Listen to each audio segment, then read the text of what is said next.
আমরা এই সংস্কারের পক্ষে। আমরা চাচ্ছি যে সংস্কারটা হওয়া উচিত, সংস্কারটার সঙ্গে আমাদেরও যে ভারপ্রাপ্ত চেয়ারম্যানের যে প্রস্তাবনা 31 দফার, এটা একটা কিন্তু মিল হয়ে গেছে, অনেক মিল আছে। তো সুতরাং একদিকে সংস্কার চলবে, আরেকদিকে নির্বাচনের প্রক্রিয়া চলবে। এবং ডক্টর প্রফেসর মোহাম্মদ ইউনূস অত্যন্ত সম্মানিত সজ্জন ব্যক্তি, তিনি নিজেই বলেছেন যে এটা করতে হয়তো 3 মাস লাগবে, 3 মাসের জায়গায় 4 মাস লাগবে, 5 মাস লাগবে, 6 মাস লাগবে, অসুবিধা তো নাই।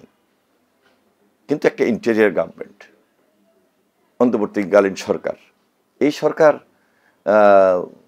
তো একটা অল্প দিনের জন্য সরকার।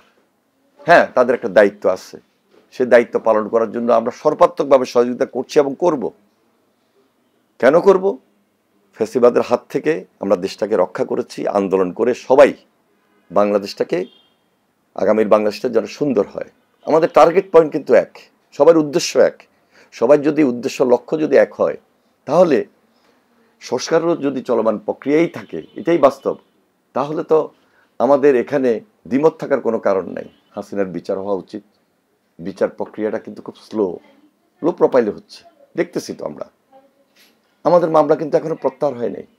আমরা যারা বিগত সময় আন্দোলন করেছি, সংগ্রাম করেছি, আমাদের মামলা প্রত্যাহার হয় নাই। এগুলো তো প্রায়োরিটি বেসিস করতে হবে। তারপরে যারা গুমের শিকার হয়েছে, খুনের শিকার হয়েছে, ওই পরিবারগুলোকে আর্থিক সহযোগিতা করেছেন খুব যৎসামান্য।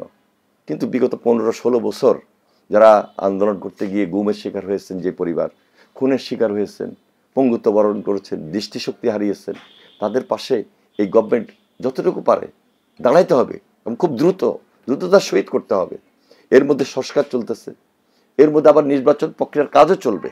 সব কিছু মিলে গভর্নমেন্টের কাজ কিন্তু অনেক। এই কাজগুলো খুব দ্রুততার সহিত করতে হবে এবং রাজনৈতিক দলের সহযোগিতা করতে হবে। আমি এখানে একটা স্লো প্রক্রিয়া দেখতেছি। স্লো প্রক্রিয়াটা জন্য আমরা বারবার হয়তোবা বলি যে একটা রোড ম্যাপ দেন।